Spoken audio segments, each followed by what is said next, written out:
Facebook's being stupid again. Hello, good evening, and welcome to episode 23 of the British Hive Mind. These episodes are racking up in numbers, aren't they? One every day, 5 days a week. Yeah, so it's getting a little bit harder to find content and find guests for the show, but hopefully we'll have a few people joining in the room this evening. And yeah, I'd like to speak with Vinny and Jan and some of the other people. Get some lowdown on what happened over the weekend from the horse's mouth, because yeah, there's been some contradictory issues, contradictory ideologies and thoughts and things that have gone on over the weekend. And yeah, I'd like to not like air the dirty laundry, but just put some of these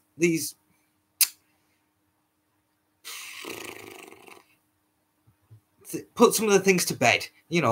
Get really speaking about it, get talking about it, and get people's opinions on what was done, what was said, what's been going on. And yeah. Tom Bell. Okay, I'm on Discord. It's on Discord. Well, we'll get you on the server. Tom, not to worry, Tom. We'll get you on the server. Send me a PM through Facebook to Dave Wolf or Ivan, and we'll have a little chat and see if we can get you on the show, see what expertise you bring to the table, and yeah, see how you meld with the Hive Mind. So, yeah, this evening's episode is another evening without a specific topic, without specific guests, but we'll have a go at it anyway, as we normally do. So, I'm just slurping my distilled water. Make sure I could be the orator that I need to be.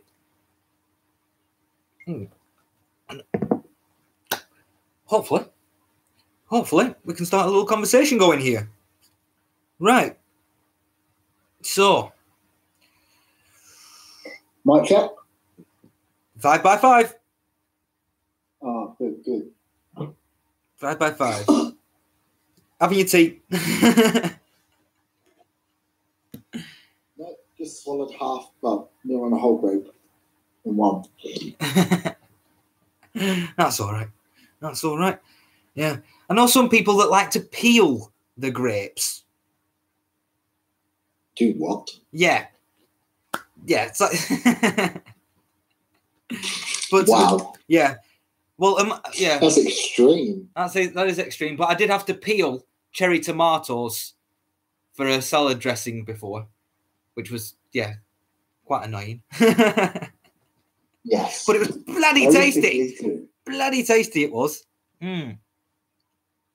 What's Mr. Bashir saying? Have a drink. Yeah. Right. So how is oneself? One's doing all right. Yeah. Trying to do my best to get this camera to stay in place. Stuck it to the screen with blue tack. But as it gets warm, it starts to relax. Yeah, but I'm doing all right. How are you doing? Very well, thank you. Very well. Meet some good people over the weekend. It was a very good weekend. A very great event. With only a couple of instances.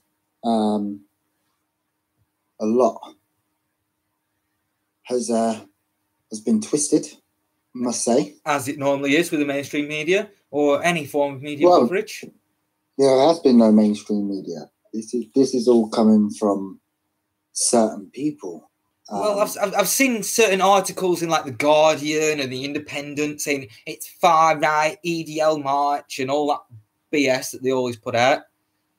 But as both of us, we don't particularly watch the BBC. No, I don't watch any of it. No. So, but I must say it was a great event. It looked like a very towards the end of the event. All that was needed was barbecues. Yeah. After we'd done the rally, done the speeches, all of that. All that was needed after that was barbecues, and it would literally just been at the end of it. It would have been like a party at the end of a great march. And do you know what was a good turnout? A lot of the down one of the streets, the moped group turned up in support as well. I've seen them in Manchester. They're pretty big. They take up the whole road. There was a lot of them. I was well surprised at how many of them there was. And yeah, they did take up the whole road for a couple of blocks as well. Quite surprising. Really, really good. Yeah, it was nice. And yeah, thankfully the weather held out as well. There was some great speeches. And normally you don't really...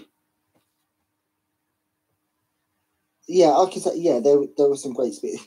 Raheem Kassam was sharp as ever. Somewhat merry. Yeah. Somewhat merry. Which was quite entertaining. In fact, Liam Tuff's speech, if you can see a video of Liam Tuff's speech, or comedy act, you could say. Yeah, it was, but his speech was brilliant. Really enjoyed Liam Tuff's speech, to be fair. Well, it's quintessentially British. It's quintessentially British to point out the problems using humour. It's what we do. It's what we're bloody great at doing. Our dry wit, our dry humour is just perfect for picking out points of anger. And I can honestly say everyone who was in the march or the rally was there with good spirits, good high spirits. I've seen so many people that the energy was brilliant. It was so good. You look at some of the videos, the live videos on Facebook and YouTube, and it looked like a family fun day out. It was. Yeah. And you could have had family there. There was family there. Oh, yeah. There were children there. And they were very well looked after. No one got injured. Yeah,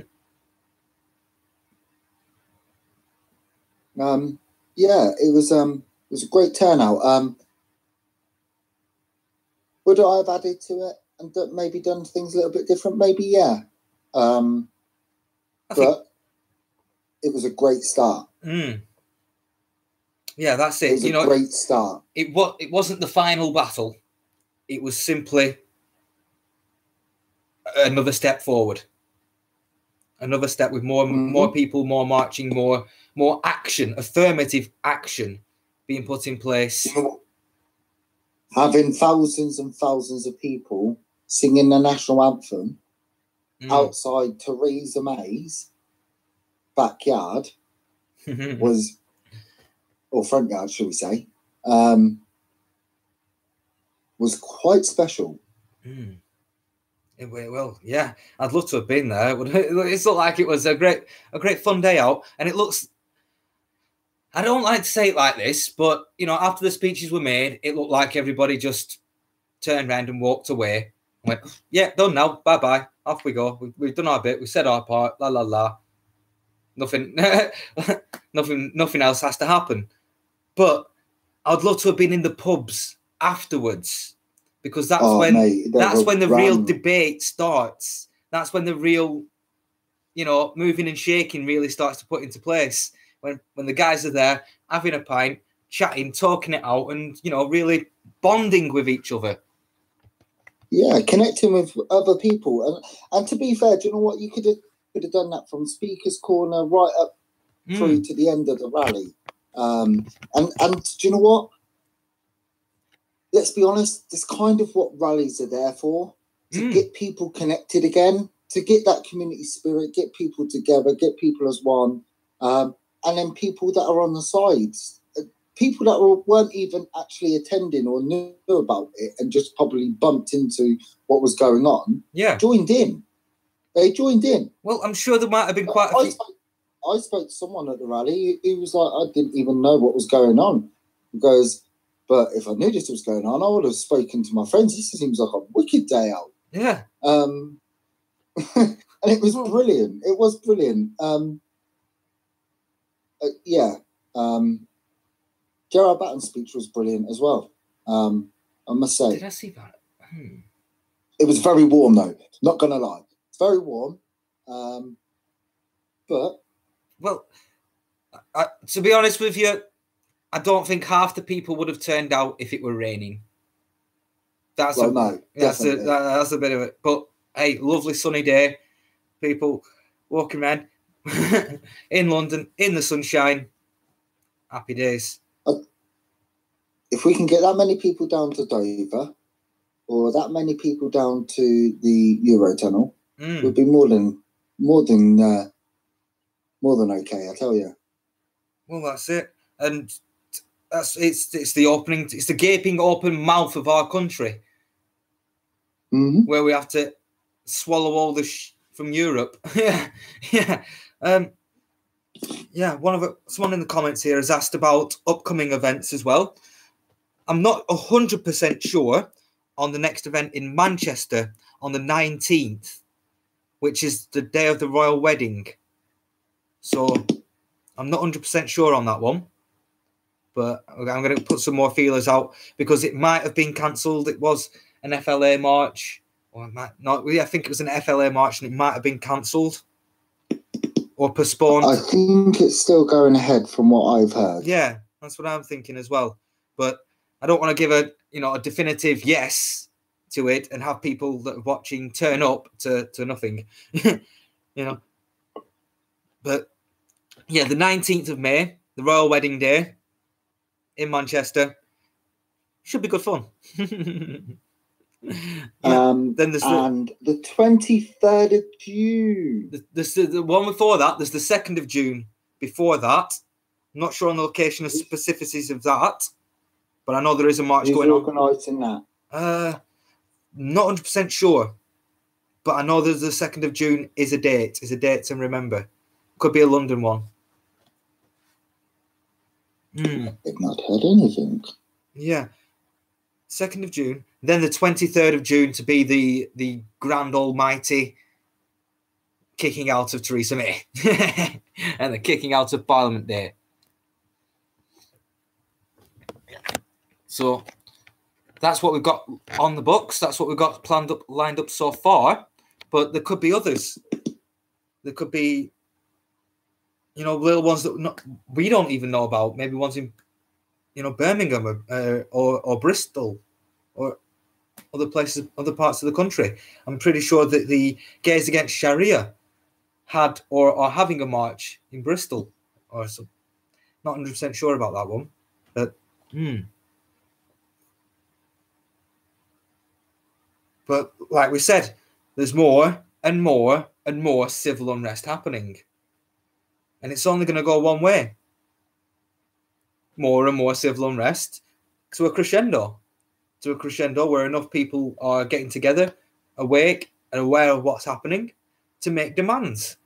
To make the right demands upon this government that they have to fulfill. They are our servants. If we make demands, if you make a demand of your servant, you expect them to do it, don't you? Yeah. Okay. They don't work for us, do they? Well, do we pay their wages? Trying to change. Well, we pay their wages, but they have other people that pay their bonuses, really, don't they? And it's the bonuses that they care about more than the wage.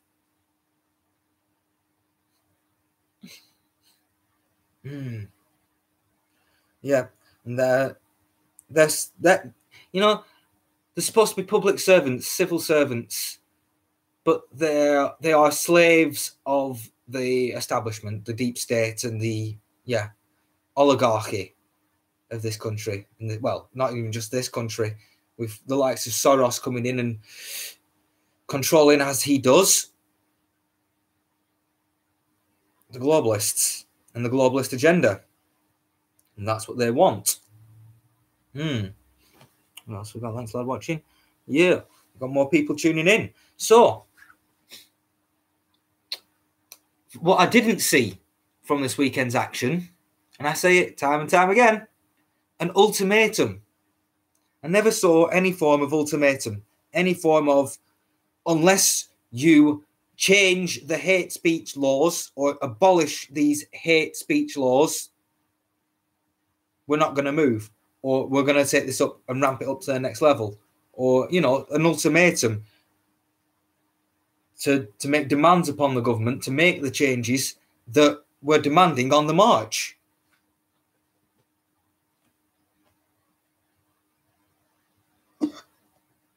What do you mean in that way?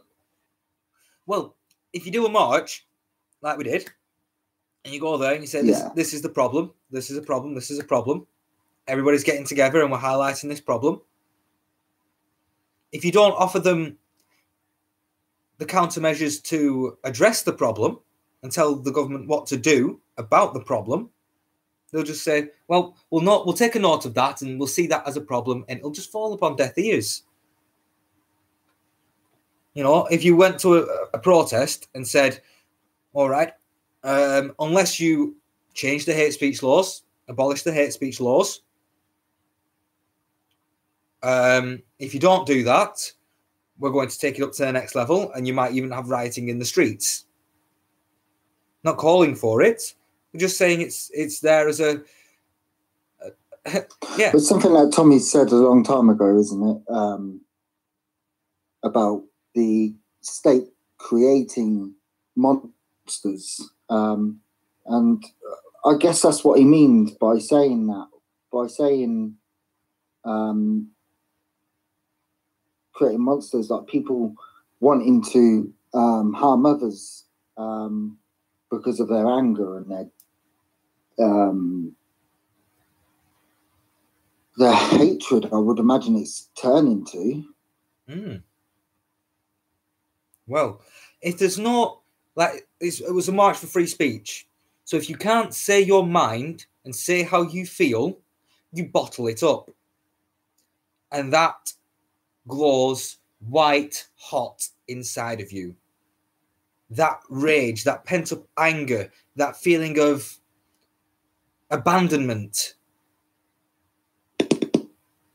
builds up, and yeah, like Tommy says, and like you've just said, it will create monsters.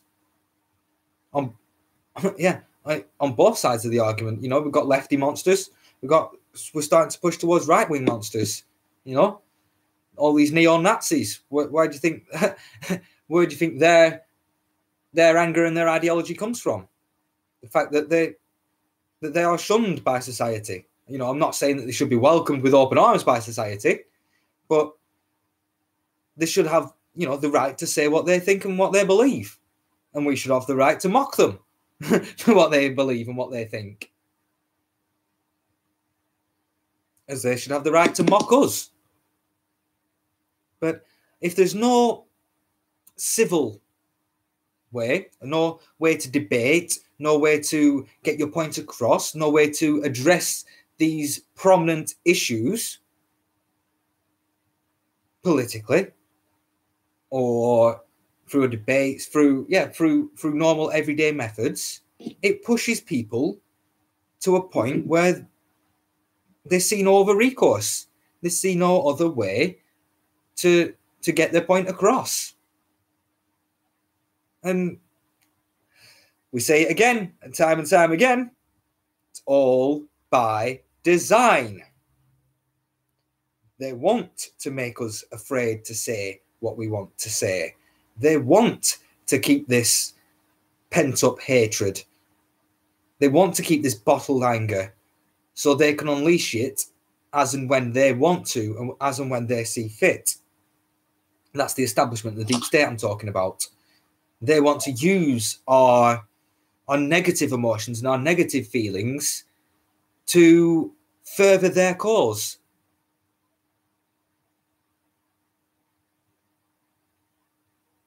But that's what yesterday was all about. It was all about giving people the freedom of speech, saying that yes, you can speak, you can say what you feel, and without being locked up. It's sadly, and however, people will still get locked up until the law is changed.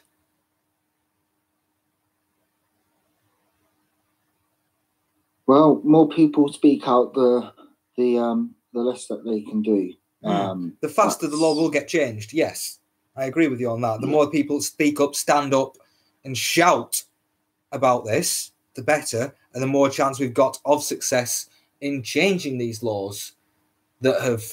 Well, if you look at it, like the amount of people that came to this march and the positivity that came of this march, get back to the march itself. Yeah.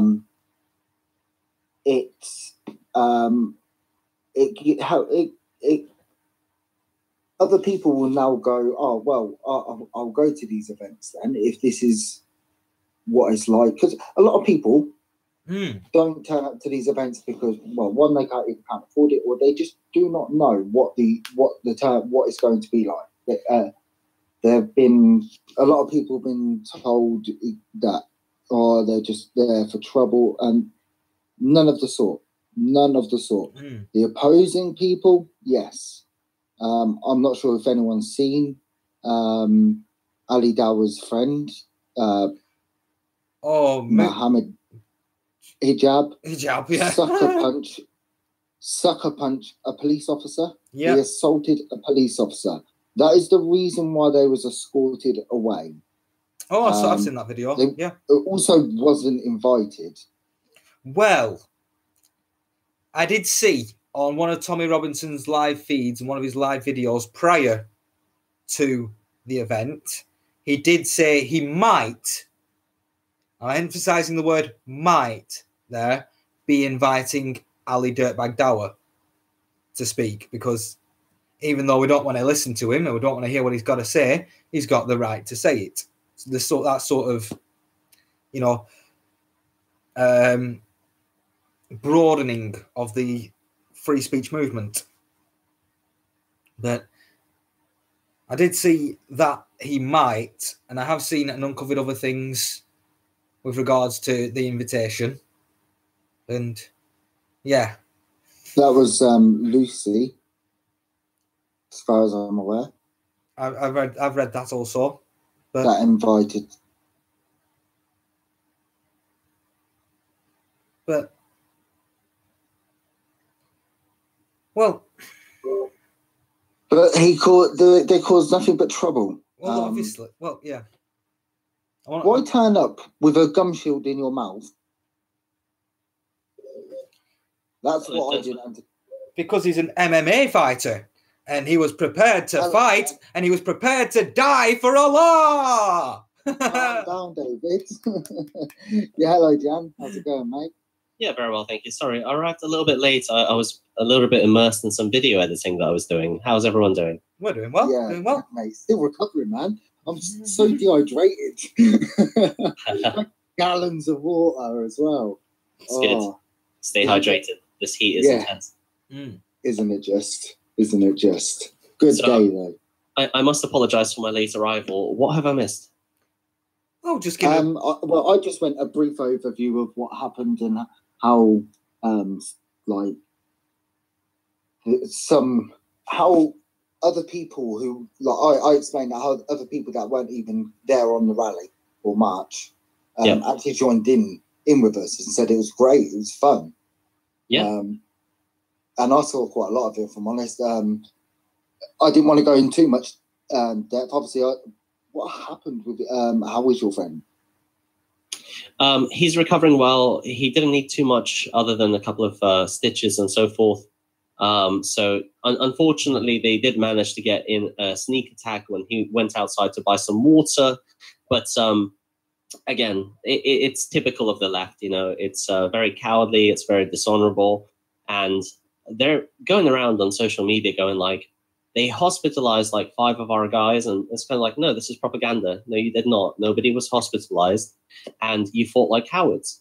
Like, I don't even understand how these people can take pride in such horrible actions. And if anything, does this not constitute some form of terrorism? Because they're basically saying they're lurking in the shadows, waiting to hit people from behind with D-logs. That's insane. For a political ideology. Yeah. For political reasoning. Mm-hmm. I mean... They are domestic terrorists. They're not domestic, though. They're international. We had imported ones, didn't they? Yeah, correct. They sent people over from Germany, France, Ireland, Scotland, and the most local branch from us was, I suppose, Brighton, as well as the locals in London. But to be fair, they were neutralized with relative ease, and including their leader. I'm not going to say his name because we have other plans for him, but their main leader was there, their top tier recruiter, and they were dealt with. So for the guys that dealt with them, big kudos. Thank you so much. Yeah. Thank you. Because they only came with the want and will to disrupt a peaceful event. Correct. Yes. Yeah. So can you delve into more about this Ali situation? Right. Okay. I'm going to have to be very vague and very cryptic about it. Yeah. I do know exactly what's going to happen as a direct result, and I've been told to postpone on any information. But effectively, like nobody wanted Ali Dawa to be there. It was something that the core audience of attendees that were attending the march and to hear the speeches, they wanted to see Tommy Robinson. They wanted to see Carl Benjamin, aka Sargon. They wanted to see Count Dankula and every other well-known personality. They did not want to see the one person who discussed that he would be comfortable with letting his 9-year-old daughter marry a 40-year-old man. They did not want to see the man who made the Speaker's Corner a violent and hostile place for anyone that isn't Islamic. They did not come there to see basically the person who gathered up, agitators and quite frankly, combatants. At the previous Speaker's Corner event where Tommy Robinson was reading Martin Selner's speech. So there was a lot of outrage and a lot of animosity and a lot of grievance towards this one individual. He had no business to be there. If it was supposed to be like, let's say, a open debate platform where they could discuss ideas, sure, I'm 100% for it. But as one of my very good friends said, inviting Ali Dawa to that event was on par with the Jews of Warsaw basically building a stage and inviting Adolf Hitler to be a speaker. Like, it made no sense. that is a perfect analogy. Yeah. And it brought nothing but trouble, in all honesty. And his friend attacked and assaulted a police officer and then denied it. He then denied it. When it's That's clearly, correct, yes. Even on Ali Dawa's video, it's clearly seen. I've seen a still with a picture with his actual fist hitting the police officer's face. You can see the connection. It was a bit of a pussy punch, but a punch is still a punch. I thought the punch was from the back of the head, actually, but I haven't seen everything. There's so much slowly being released. So what I seen was as he went down, he did is it Muhammad, his name? Hijab. Mohammed Hijab, I believe is his name. Yeah. Sorry. He went down, ducked his head down and his shoulders down, and he literally he could see what he was doing. It was an MMA move, right? When you're going to grab someone.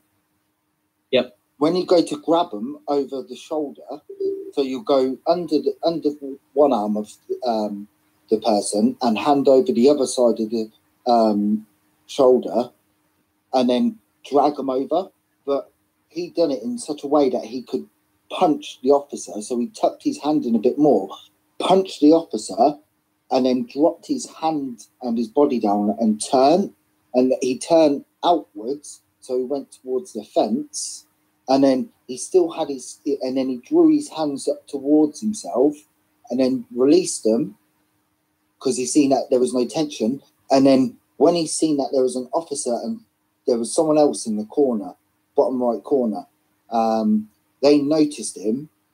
He went down and started cutting himself, and then officers grabbed hold of him from the other side, who was on the right-hand side of him. He was at the back of the officer who got hit. They grabbed hold of him to protect him. So because they didn't understand what was going on. I don't think he understood what was going on, to be honest. They were the only thing keeping him safe at that point. That entire thing was just an entire mess. I just think they panicked. He made some very bold statements about how he's ready to fight for Allah and die for Allah and all this stuff. And then he puts on his like gum shield, and then he wonders why people were aggressive with him. He's literally preparing for battle, and people are nervous, and they're like, what is this guy going to do next? He panicked in the heat of the moment. He ended up hitting a police officer, like I think it was at the back of the head. And then he was escorted away. But the entire thing was a mess because ultimately, the way that I see it is I'm a big fan of Tommy. I think he's a great guy, and I think everything that he's done is excellent. I'm a big fan of Team Tommy as well. And like, in fact, all of the other speakers, like Carl Benjamin, aka Sargon of Akkad, is one of the, I guess, public figures that first informed me about Tommy Robinson and made me change my mind, because initially I bought into the lie that the mainstream media sort of spun on him, that he was like this racist, sort of individual. And later on I watched a live interview and I changed my perspective, and I watched his own content, and, you know, I knew what he was about. So it was a really good event for people like myself to attend, because it wasn't just Tommy, it was also Carl Benjamin, it was Count Dankula and so forth. So, and then for that kind of bit of ugliness and violence, and quite frankly, the shock of Ali Dawah being invited just discouraged a lot of people. A lot of my personal friends who would have attended this event had chosen not to, because they knew that he was supposed to be a speaker, which is a shame. Yeah. Yes. I even said that I knew it would increase the risk of trouble, having them immediately there. And it kind of discredits a lot of what the whole match was for, because it's not the Islamists and the left that are being silenced. It's correct. The in quotations far right or right, or conservatives, just patriots in general, in honesty, that are being silenced just for speaking the truth. And that's the reason why. And that's the reason why we had that event. That's what I see it was for. And it kind of discredited what it was actually for. And angered, upset, and disheartened a lot of people, I think. Yeah, it was a bad move. And you could see that they came prepared to cause trouble. They wanted to be there, and they wanted a fight. They wanted to kick off. He turned up with a gun shield. Yeah, they wanted. He does. And not wanted to fight. He does that every time. Anytime he's at these events, whether it be Speaker's Corner or anything else, he's always got that, which is, again, a little bit of insight into the thought process, isn't it? He's not there for a intellectual debate. He's there for a physical conflict. Yeah. Yeah. To intimidate people. Yeah. Yeah. What was I going to say? Go ahead, sorry. Oh, I've lost it now. I was going to say something, but I lost it. I've seen a couple of interviews with them exercising Islamic rite of taqiyya. Yeah. On numerous occasions. Yes. And I've been reading through some of these posts from these little cronies and stuff like that. They have nothing saying, oh, they silenced these free speech. And they're kind of they're just ignoring the fact that, or celebrating the fact, actually, in some cases, that hijab fucking retaliated and assaulted an officer, and then claimed that he was assaulted in various different directions being hit. I didn't see him get a hit at all myself, especially not in any footage. I have. He did get hit. But the thing is, it was only after he challenged somebody to an MMA fight. Well, can't ask someone for a fight and not expect to get hit. Yeah. Especially when you're the aggressor. But Yeah. as we see time and time again with their community, they like to lie. They like to use our freedoms against us. So our freedom of speech, they use to propagate their hate speech.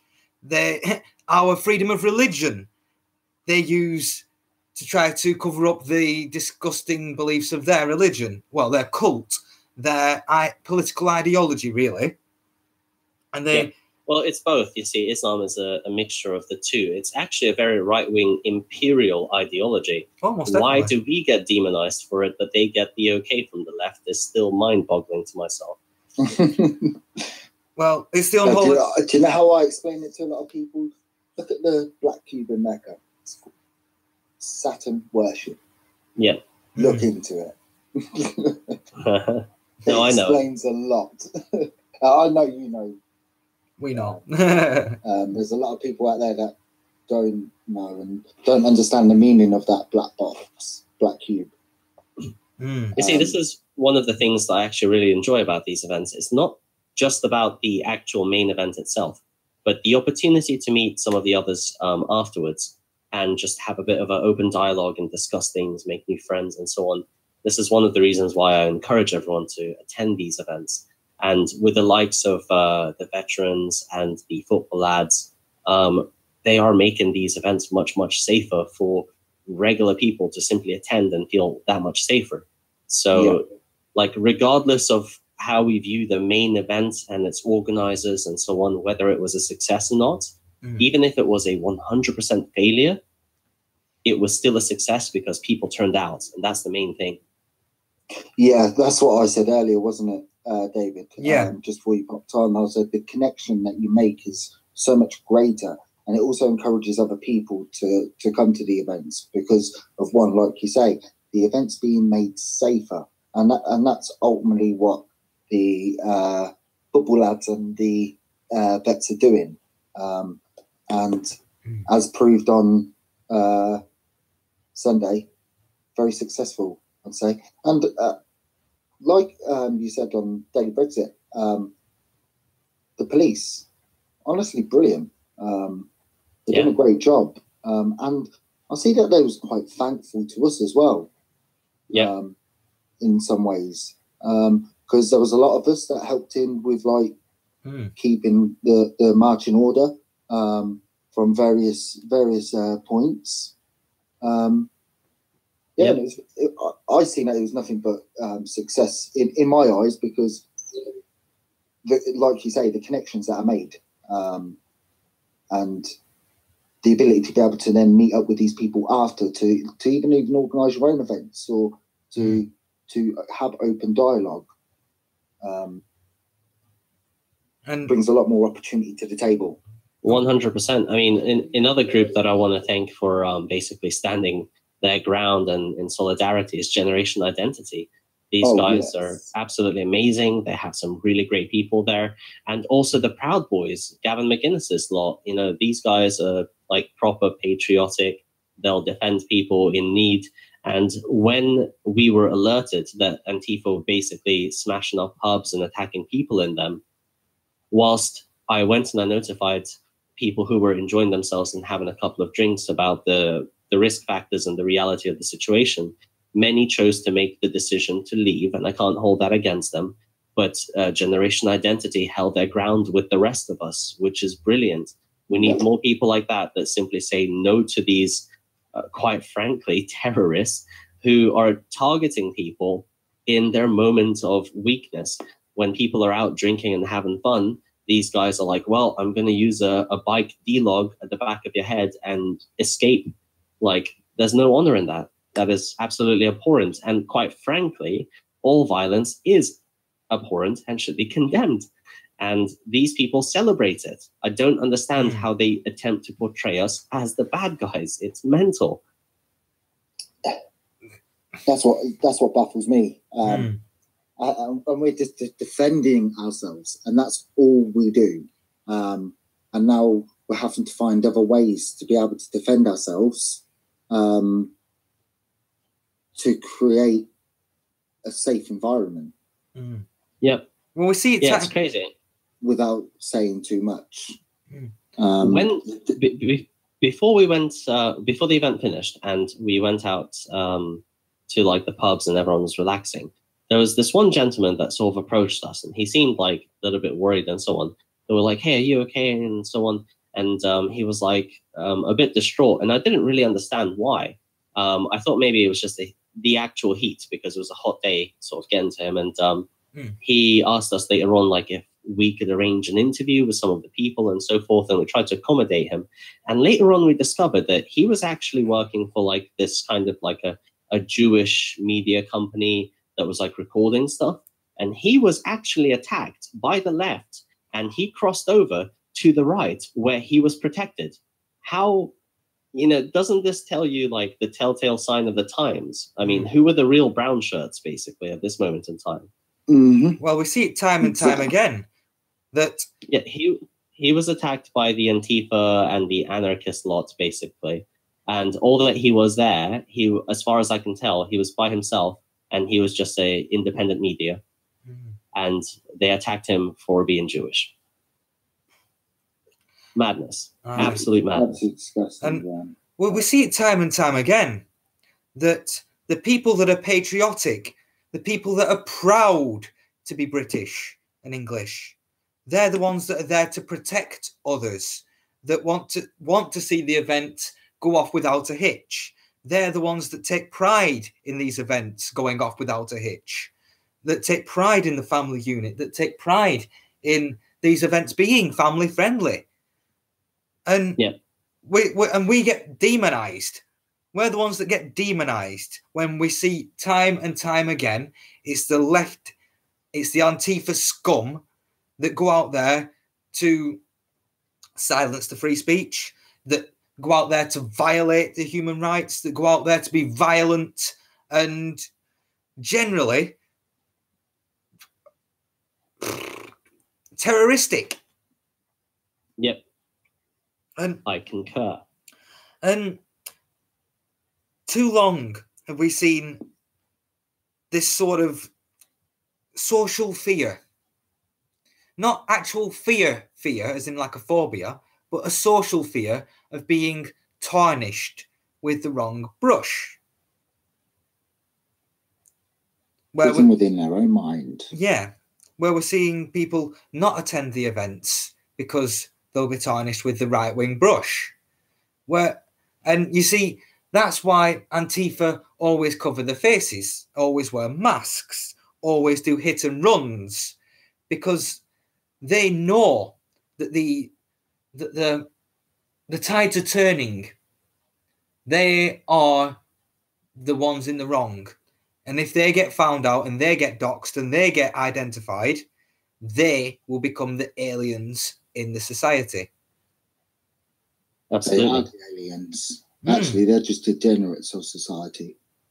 To be fair, like after Sevenoaks, they actually attempted to dox many of our guys. And I suppose I'm not going to go into too much detail regarding this, but they stole some items from our guys, and they contacted several employers from our guys with the sole intention of getting them to lose their jobs and so forth.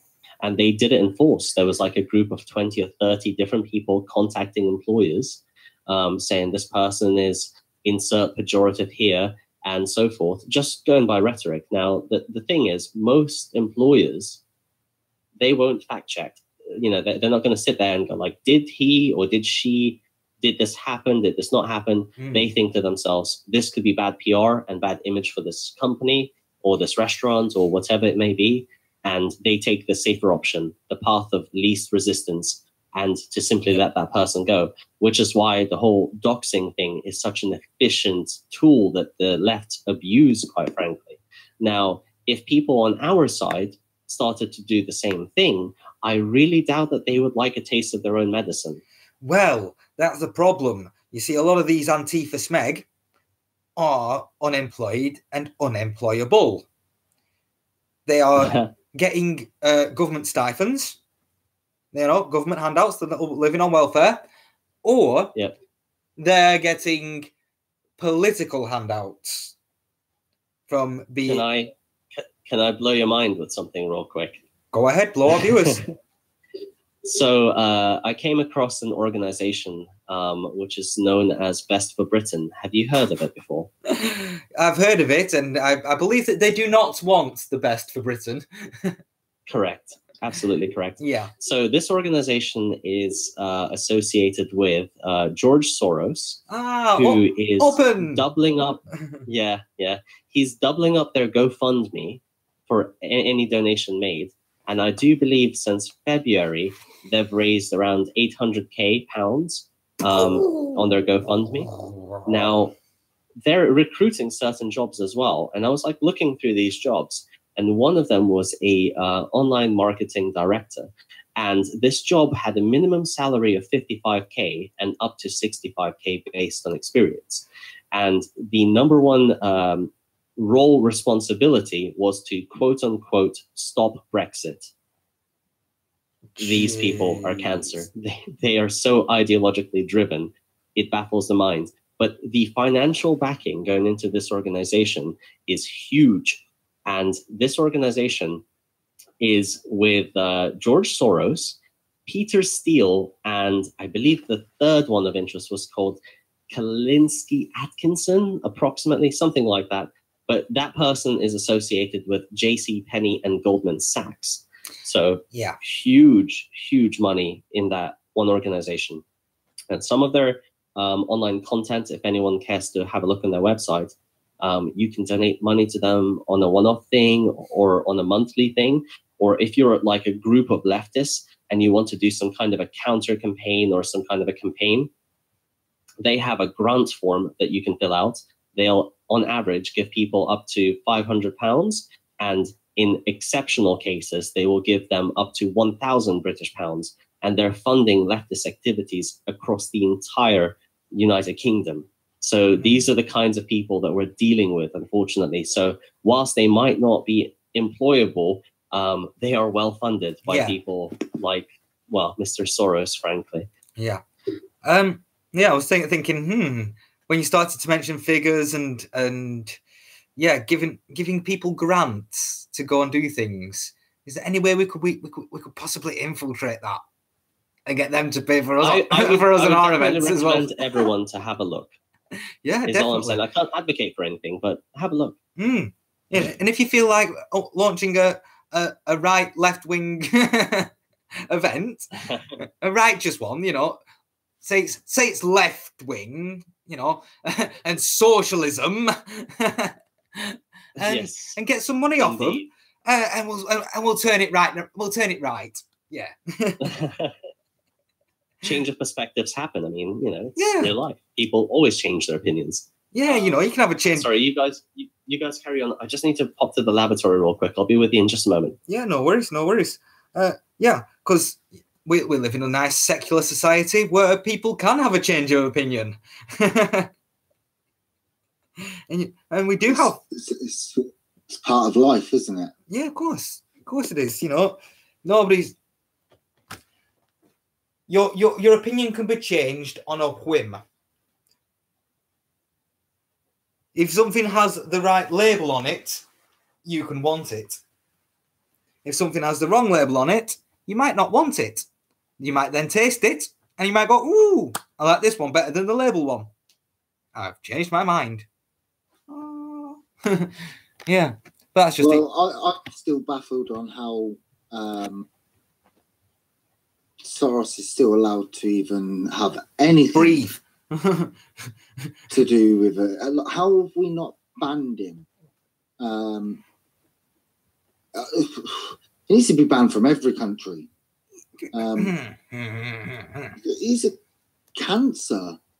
He's an on evil, everybody. He's an evil ex-Nazi son of a bitch. What do you expect from a multi-billionaire that got his fame and fortune from robbing from poor innocent Jews when they were being sent off to the concentration camps? Yeah. Can we really judge his moral compass? No. you know. But we know why he's not banned from our country. We know that he's part of the deep state. He's part of the elites. He's part of the biggest problem this world has ever seen. And the problem is that they've got the power. And we've only got the people. Well, 10, 15% of the people. But work more, waking more people up. And I believe that the event over the weekend, there's no better way to red pill people than face-to-face. Than having a nice face-to-face debate, chat, talk about issues that are affecting them in the day-to-day life. It's the best way to wake people up. And these events are networking hubs to help waking people up. Because, like you said, there'll be people that have just woke up that morning, had no idea about the event, walked past Hyde Park and walked past Speaker's Corner and thought, oh, what's going on here then? Approaching the event, have a little chat with some of the people that are there, and boom, they could be awake by 7 o'clock in the evening. They could be fully awake. Who knows? And even some of the little, the tourists that were there. Cripes, imagine some Chinese tourists that were there. And the Chinese... There were loads of tourists there, to be fair. The Chinese tourists that have no freedom of speech in their country. You can't badmouth the state in China. That's one way to getting your kidneys removed. Nor in Thailand. Yeah. These people have come to visit our country. Lovely, lovely.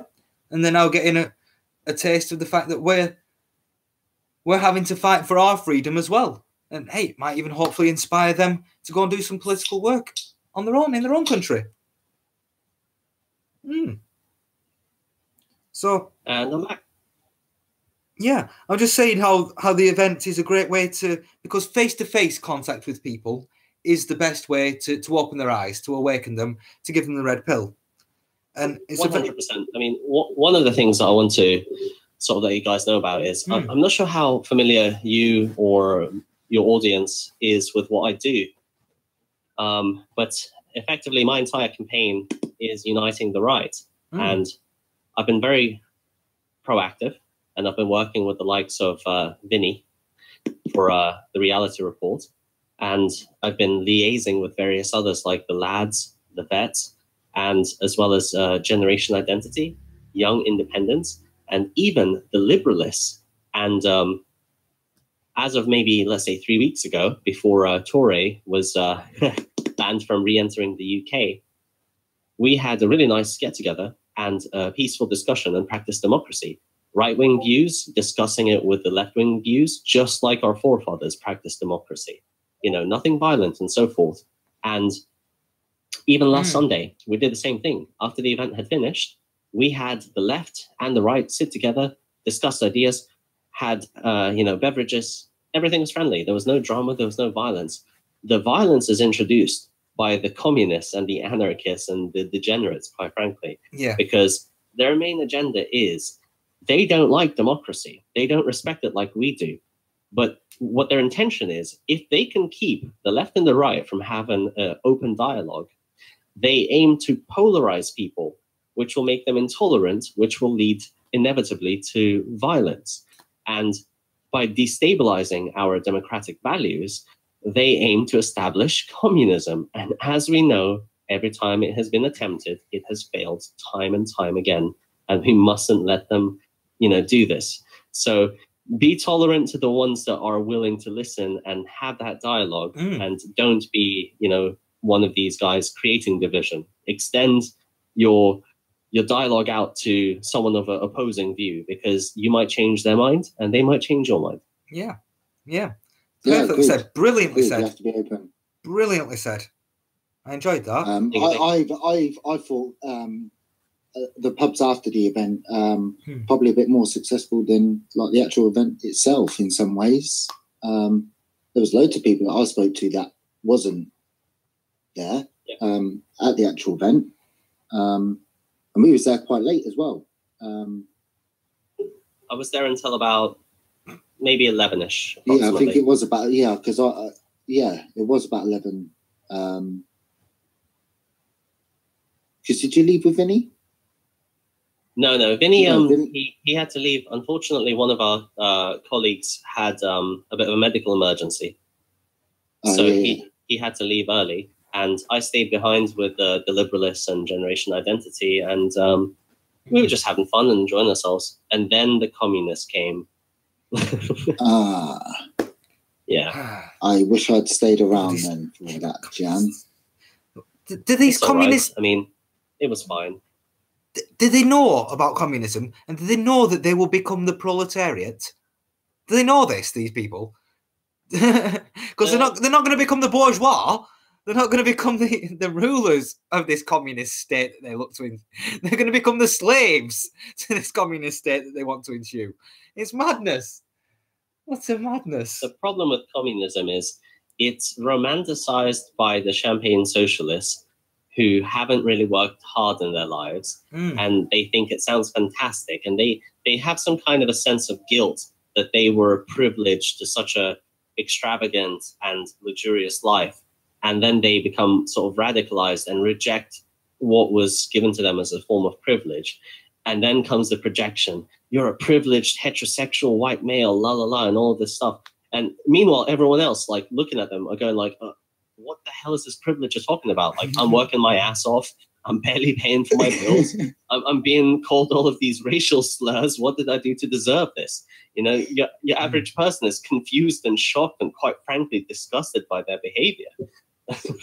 That's how I began. And then I looked into it more, and then I just like, we've got to oppose it, guys. And keep these away from normal average people. They're very unsafe people, these communists. Yeah. But they're very unstable as well. I believe so. I mean, I feel like many of them have like mental disorders like DID, you know, where they have like a dissociative personality disorder of sorts, because again, I've spoken with some of them that don't necessarily wear masks, right? And they preach all of this socialist, cultural Marxist, and like communist ideas. And I cite to them, you know, historic precedents, facts, anecdotal experiences, anything of this nature, right? And their ultimate response is, but that wasn't real communism. And I'm like, no, what you really mean to say was, that is not hypothetical communism, which never was nor ever will be. The illusion you sell it under. Wow. Pretty much. This utopia cannot entirely exist. And again, like, you know, we all have a certain idea of what the ideal sort of utopian society may be like. Like, I myself quite like the idea of transhumanism. Have you ever heard of this concept before? Yeah, I know quite a bit about it. You have? Perfect. Yeah, well, you see, I think transhumanism is like on the horizon. It may potentially, in the next maybe decade or so, could make the likes of socialism, communism, and even capitalism an asinine thing, because if agriculture is done by the likes of drones and robotic harvesters, and architecture is done by, you know, machines that can build houses and things like that, it could create that form of utopia. But then on the flip side of that, we have a risk factor of a 2.0 version of the Luddite movement, where people start losing their jobs and they get out sledgehammers and raid these factories and start destroying things. So we live in very interesting times. Yeah, that's what I was going to be my comeback to that. You know, if we've got robots doing all the work, what are we supposed to do to get paid? Well, that's the whole thing about a career and employment. And I hate to borrow this terminology, is a quote-unquote social construct, because ultimately we are creatures who operate on a hierarchy. We have a pack community mentality where somebody is allocated the alpha, the beta, and so forth, right? And we operate in that basis. Yeah. Now, when it comes down to, let's say, everything that we need to sustain ourselves, so homes, food, resources, right? and you don't have to go out and do a 9 to 5 shift and so on, again, this is obviously very hypothetical, so don't get me wrong. Like obviously there will be some people that will just be like, well, I don't want to do anything. I just want to play video games, watch TV, eat food, have sex, and go to bed. And that's perfectly fine. Let those people do that. And then on the flip side of that, there will be some very driven and motivated academic people or artistic people, innovative people in general, engineers and so forth, which will be unrestricted. They would be able to pursue their interests without any limitations, without having to worry about doing the shift and so forth. But again, very hypothetical. True. You know, but we saw it with the immigration crisis and the immigration crisis that we're having. You know, the immigrants are supposed to come here to do the jobs that we don't want to do. And it really hasn't worked out like that, has it? It definitely has not, no. And you know, perhaps robots can do those jobs. That's where we're moving it towards now. But then what are you going to do? You know, then it turns to Agenda 21. Because, yeah. Yeah, absolutely. The elites, well, if the elites have got the robots to do the manual labor for them, well, what's the point in all the other humans, all the other mouths to feed, as they see it? Absolutely. Yeah.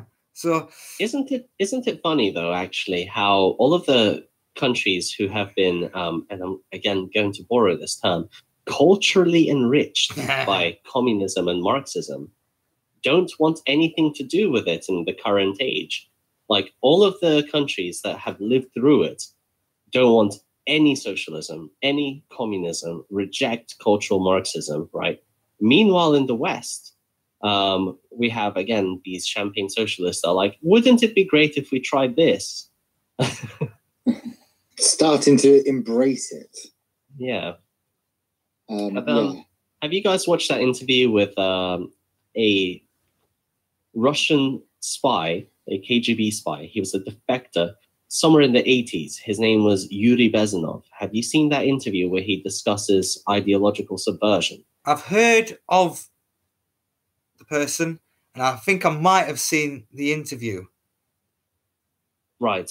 But yeah, fascinating yeah, watch. Yeah, I think I have done actually. Watch. Yeah, and he spoke a lot about the decimation of the culture and the dumbing down of the people. Yeah. Yeah, I've seen that one. He basically says the best way of destroying a nation without like a single shot being fired effectively is to infiltrate systems of infrastructure. He called it like the 4 R's or something or other. And basically you get your cultural Marxists into places of education, into any place of influence that can affect a person's life reputation, as it were. And they target the demographic under the age of 21, because around the age of 21, you gain your critical thinking, right? Yeah. So you can make those decisions. Yeah. And prior to that, it's very easy to ideologically subvert somebody and just tell them something that isn't true, and they will want to believe it because they haven't developed that stage of critical thinking. Yeah. And so they tell these kids effectively that capitalism is bad. Hey, isn't communism cool? And they slowly plant these seeds like, hey, you know what? Rome was pretty cool, but you know what was also pretty cool? Africa, you know? And they'll try to blur the lines of distinction between what culture achieved more, and they will simply try to say all cultures are equal and equally beautiful, and so forth, which is not true, because there are certain aspects of certain cultures which are absolutely abhorrent. I'm not going to dive too deeply into that, but I'm going to use India as an example. One of the practices before Winston Churchill went over there and stopped it was something called Sika or something along those lines, where if a woman's husband died and they set up like a pyre to burn the body, she would be burnt with the husband. Now, that's pretty abhorrent. I'm very happy that we stopped this practice. Yet the leftists would argue that we should not have done that, and so forth. And I completely disagree. But yeah. Well, you look at look at the buildings, look at the architecture around us. Walk around London, you'll see what our culture has produced. Once you have the society in order, culture can flourish, architecture, art, the cinema, things like that can flourish, can come to the surface and really start to show the expression of humanism. But you've got to get the basics right. If you don't get the basics right, you're there struggling and spinning around the drain. Sounds about right. I agree. And another thing about, and again, this is, I'm going to have to obviously be forthcoming in this. I'm a British imperialist. So like I'm unapologetic about it, because I feel that the only time in human history where cultural enrichment was actually enriching was during the times of British colonial imperialism. And when we went out and we searched the world and we procured herbs, spices, teas, and other resources, we didn't simply conquer them, but we left behind systems of infrastructure. Yeah, to make and sure those systems of infrastructure helped to develop, those sides of the world. Your average leftist will then tell you they could have done it by themselves. They would have done it by themselves, and they would have been better off. And all of this is hypothetical rhetoric. There is an island that has never been touched by the Western world where the indigenous people have yet to discover fire. So I'm sorry, we have done a very great deal to innovate the world. True. Yes. And well, Yes. yeah. Another lefty thing that they'll say is we went to those countries, we raped and pillaged, and we stole all their resources. No. No. Do you know what my counter argument to that is? I have a really good one, actually. We took their resources, we built some bloody good stuff, and we sold it back to them. Yeah, no, that's very true. Yeah. But I have a very, very, very good rebuttal to that. And again, the argument used by the left is, why were we capable of conquering most of the world? And they would state that it's because we grew stronger, because we had access to better cows, we had access to better soil, we had access to better grass for the cows and the sheep and so forth. And basically, they make it sound like we had a head start. Basically, we had like the best perks. We had like a handicap or some silliness like this. And my entire retort to that is, how do you explain Mongolia? Genghis Khan from Mongolia, right, forced China, one of the most powerful countries in the world during that time, right, to board off a gigantic war because they were so scared of Mongolia, right? And the Mongol horde went as far as the region of what is currently known as the Ukraine. Prior to that, it was known as something else. And he conquered basically more of the world than any world war had, right? And he passed away because of potentially poisoning or some kind of an illness. And they decided they'd go back and elect a new Khan of Khans and start again. Obviously, that failed, right? But effectively, one of the poorest countries in the world is also one of the countries closest to real global domination, closer than the likes of Adolf Hitler, Napoleon, any of that, right? So whenever the left say we had the resources advantage, again, it doesn't explain Mongolia. It's just pure rhetoric on their part. Yep. Definitely. Well, it was our ingenuity, it was our ingenious, it was our innovation that brought us the world. Agreed. And what did we do? We brought that to the world. We took our steam engine and we gave it to them. We took our technologies. We took what we'd thought of, what we'd engineered, and we spread it around the world. So what if we made a bit of money off it? It's called business. Yeah. You know, there is one bit of a stain on the British Empire, and that's the opiate. That is a bit of a stain on the British Empire. But, hey, what can you do? The past is the past.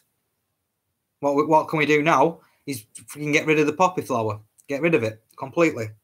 we do that, then the world will be a better place. Yeah, I completely concur. Yeah.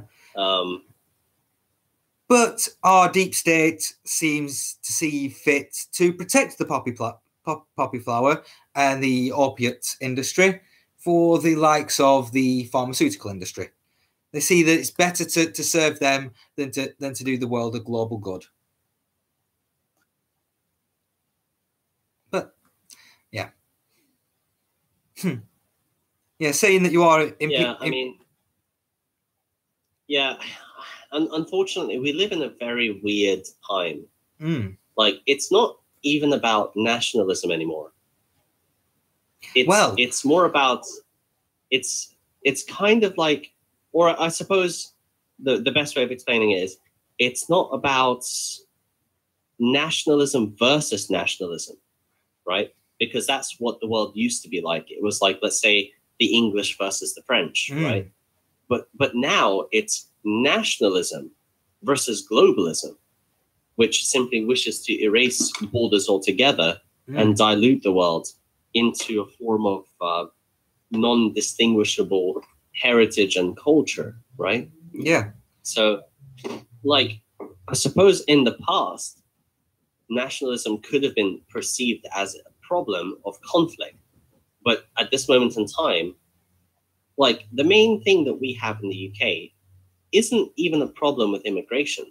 It's a problem of Islamic immigration, because this specific group is refusing to integrate. This one specific group is refusing to accept British culture, and they're putting their own ancestral and indigenous culture, which comes from the Middle East, and attempting to bring it over here.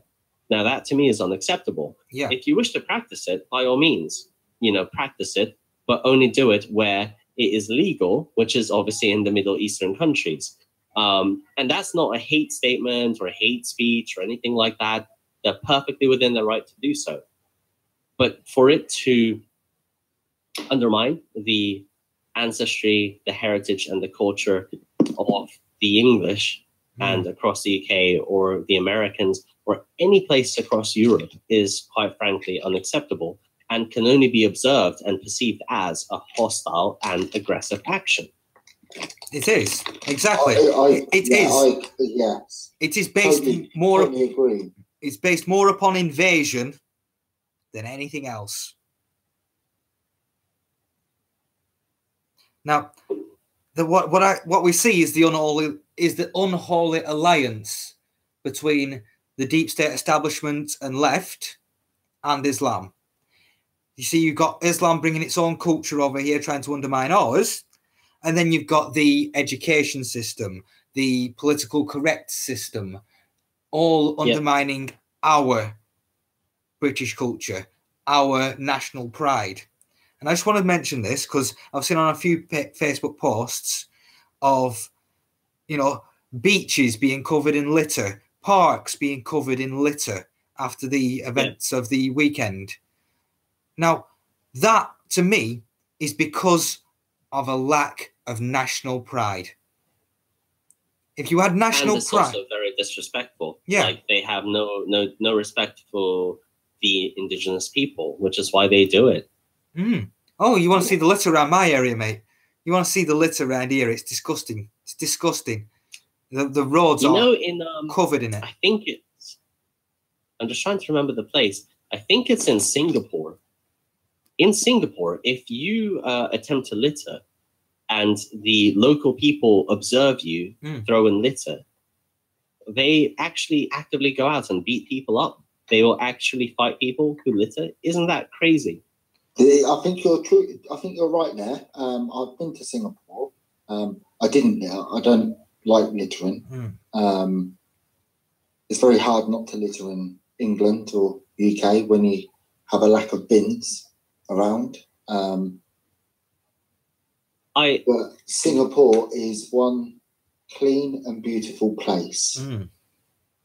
Yeah, it's really nice. Like, again, I actively don't litter, and I obviously encourage others not to as well. But you are quite right. Unfortunately, there are some places which have a lack of bins provided. and it's a bit annoying. Like I've carried litter in my hands before for over an hour before I could find the bin, which is annoying to say the least. I have done the exact same, and yeah, it is annoying, and you do get frustrated, and like, I've got to points where I'm like, the temptation is there. You have to resist. You have to. The lucky thing in like the likes of London is that there's always bin bags on the corner of every place, so you find yourself tucking it in a bin bag of some sort. I think they prefer to be called hijabs. Oh, that's what they are. Put it through the letterbox. Yeah. But I did want to dial this back on a more serious note regarding to political correctness. I'm not sure how familiar you are with this, but I'll sort of try to explain this in a very concise way. So political correctness itself is a communist, specifically Maoist ideology, right? Yep. And the way that it operates is it tells you what you can or cannot say, to the point where the people start to self-censor what they can or cannot say. Yes, self-censorship. Inevitably leading to self-censorship of also what you can or cannot think. Thought policing, right? So if they think they can't say it, they also will inevitably in turn think that they shouldn't think it either. And in order to do this, people self-censor themselves verbally and in a thought policing kind of a way, thus creating conformism. So people indoctrinated by the likes of political correctness all begin to think in a similar manner. And when people begin to think in a similar manner, they are that much more predictable and easier to control and that much more docile. And a government, a totalitarian government, loves nothing more than somebody docile rather than somebody that can create problems for them. Critical thinking is the enemy of these governments, basically. Yeah, and the actual wording political correctness comes from them having to change the truth to make it politically correct. So you can't say that is that, because politics tells you you can't say that. So you have to say it in the politically correct way, or else you're getting locked up. It's going as far as now Mr. Men books are not politically correct. Why? Is it because Mr. Blump is blue? No, because there's not an equal amount of like hero narrative with the female characters in this story. Honestly, I don't understand it myself. It's a story. They're books. They're not factual. You don't have to take them as gospel, so to speak. The gospel of Mr. Bump. This is how far it's gone. Yeah, they're now even deciding to change Mr. Men books. Madness.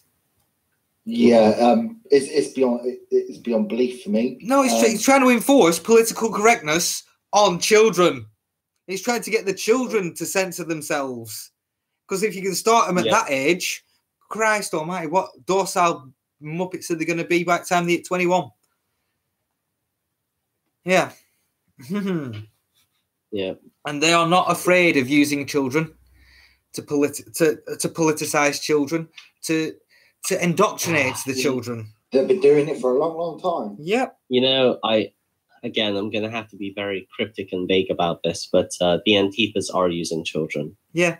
Yes. They are. They actually are. After what we observed in Sevenoaks, which was very distressing and alarming, there was a woman there who brought her 2 kids. Now, I'm going to have to give some context. So there was a conference which was kept in secret, and the location was not disclosed until the actual day and so forth. Yeah, as we have to, because of the freaking violent left. Yep. But carry on. Precisely. Carry on. So we did everything in our power to keep everything organized, to keep everything peaceful and friendly, and conflict-free and non-controversial. There was a venue booked out by Generation Identity, and we were there for the sheer purpose. Sorry, yawning here. I woke up really early this morning. For the sheer purpose of just standing in solidarity, observing some of the conference. Now, this was a very nice gesture of them because we helped them out and they let us observe some of the venue. And this was a rather pricey event, actually, to be fair. And everything was fine. No one was extremist or talking about, crazy nonsense as the left would have you believe. And everything was going fine and everything was friendly. And then we hear, oh, Hope Not Hate have started posting on their @OpposeGI Twitter the location name. The event organizers got scared. They tried to close the venue. They failed to do so because by the time they started to do that, it was like 5 minutes before the event was finished anyway. So the conference finished successfully. And the Antifa had approximately a 1 hour time frame to reach the destination of Sevenoaks. They were meeting around the area of central London. And they traveled all the way from central London to Sevenoaks and managed to bring approximately 40 guys, right? Which ultimately led to the currently known as Battle of Sevenoaks. And they still got destroyed. Like, our guys just annihilated them. Like, they were licking their wounds and so forth, whilst we were happy taking group photos, procured several face coverings, one of which I myself grabbed from their leader. Oh, you still got that? No, I gave it to Lucy, actually. Lucy Brown has it. Hopefully she can get it framed. Lucy Brown was attacked by their leader, basically. And during that scuffle, I managed to grab that face covering. And I also managed to unmask her boyfriend, which was the HS-161 violent Antifa branch, the ones that practice the black bloc tactics and so forth. So I did my part in that fight, and the guys in general just decimated them. Both GI and the reality reports just did a wonderful job, as well as Proud Boys. There was a Proud Boy in there. I can't tell you who it was though. But yeah, it was an amazing day, basically. And whilst we were all out and, post-battle, we were all happy and taking group photos and still having fun and having drinks and so on. They continued to follow us throughout that night because we went to central London, and I can't disclose the location, but they managed to jump 3 of our guys and start a fight. And they were obviously arrested and so forth. But it kind of shows you how they operate. They fail in big numbers when they're in opposition of big numbers, and post events they wait for people to be in like pairs of 2 or 3 or preferably 1, I suppose, and try to jump them as a mob mentality because they don't have the capacity. They're like piranhas. They're only useful in groups, and they're cowards. Yeah, they're pure cowards. That's a simple fact. If they was anywhere near who they think and say they are, there'd have been an outing by now, in all honesty, and they wouldn't have survived it. And what I mean by surviving is that, the war would have been over. Absolutely. I mean, did you guys see the injury that Vinnie Sullivan took to his head during the Battle of Sevenoaks? Yes. Right. So we sort of speculated at first, and then I later on analyzed the video footage, and I froze frames and highlighted certain points and discovered that basically the item in question that struck Vinny on the head was a hollow, sawn-off scaffolding pipe with a 45-degree angle cut, right, which had 3 metallic hoops from the back of it, basically. So this was a pipe which was sawn off for maximum damage, effectively. Had that gone in his facial area or his neck, he could have been dead, quite frankly. So these Antifas are absolute scum. And that was... They have no morality, and they are actually ready to do prison time, because if they're bringing weapons like that into, well, a conference, a peaceful assembly of people, for the sheer purpose of starting a conflict, this gives you a little bit of insight of just how radical these people are. Yeah. Aren't they also, don't they have a lot of their group meetings either near or in Islamic centres? Sorry, Glenn, I couldn't quite catch that. You went really quiet on me for a moment. Oh, don't a lot of these, like Antifa and that, have a lot of their meetings at like Islamic centres and stuff like that? It seems to be so. The unholy leftist alliance. You see, that entire thing is, it looks like symbiosis, but it's not. No. Basically, it's like the weak and the weak uniting for the purpose of defeating the strong.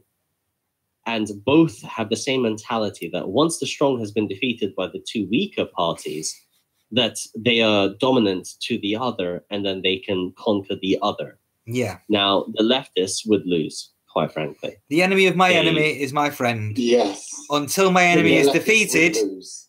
until my enemy is defeated, and then my friend becomes my enemy. Pretty much. And that's the mentality there. The Almost. unholy leftist alliance. Well, it's ridiculous because, like we said, Islam is a far-right fascist ideology, misogynistic ideology. Then you got the far left, which is namby-pamby. Well, it's ironic because Antifa are actually the fascists. True. They're far from anti-fascists. I concur. True. I mean, I have tried. So I do a podcast of my own, right? Mm. And I have invited the Antifas.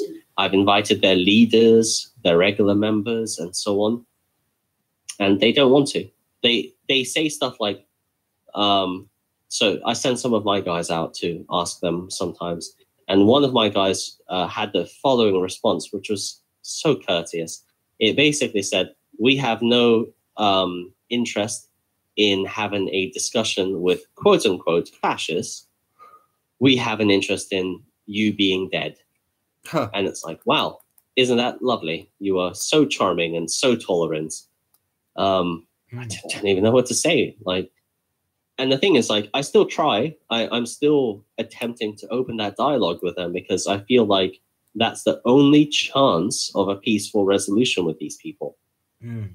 But at the same time, it might be a losing battle because they reject an open dialogue. The way that their perspective is kind of spun is, if we have a platform, we have legitimacy. And in their eyes, we can't have that legitimacy, which we, of course, do. We have more legitimacy than them. And they can't debate us. Their arguments do not hold water. And Correct. yeah, every time they do try and debate us, they get a right good frigging laughing at. Well, the trouble, the barrier you have is you're racist. Well, that's why they You're use this fascist. terminology. Racism was created by the communists, was it not? The Fabian socialists. Yes, it was. Fabian but socialists. Well, and again, I don't want to sound like Alex here or anything, but specifically by the Jews. Yes. But yeah, it was a communist era and the region of the world where it was created. Well, you know, there was a heck of a lot of anti-Semitism before, back even when Shakespeare was writing his works. There was a lot of anti-Semitism, even back in the Renaissance.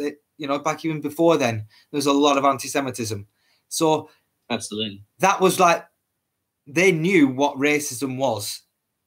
The Jews knew exactly what racism was, and they found and figured out a way to use it against everybody else. This is what I don't understand, okay? So the left will scream racism and then implement ethnic, gender quotas based on employment, right? So is race or gender a social construct, or is it a biological one? You can't have it both ways. Make up your mind. True, but they'll try to bend the realms of reality to suit to suit them, to suit what their narrative they're trying to push this week. Absolutely. Yeah. Right. I do apologize, guys. I must shoot off, but it's been a pleasure. Yeah, and well- I will catch up with you soon. Jan, just before you go, plug your show. Give yourself a plug. When's your show on? Thank you. So my name is Jan Samar. I'm a Twitch TV streamer. I'm a independent content creator. I do a podcast known as Symposium on YouTube, and I'm a activist. I'm at many of these events. I look like a leftist with long heavy metal kind of hair and aesthetic. I am right wing, I assure you. If you happen to see me or recognize that description, drop on by and say hello. Have a pleasant evening, everyone, and I'll see you soon. Jan, I'll catch up with you soon, mate. We'll surely be speaking very shortly, I would imagine. So, yeah. Keep Nice well, one. mate. And look Take after care. yourself. And you, mate. Take it easy, Lord John. Right. Well, I think we're going to wrap up the show now as well. I think that's about time. Hour and a half. Yeah. Good show. Good show Good place today. to end it as well. Good place to end it. So, thank you everybody for watching. Great viewers. Great comments. Loving it all. Not been able to read so many of them out because we've had guests on the show and things like that. But yeah, I've kept to noting them. I've tried to bring them into conversations as well. So, yeah. Great stuff. So, yeah, look forward to tomorrow's show. We don't know what it's going to be about yet, but it's going to definitely be a good one. All right. Well,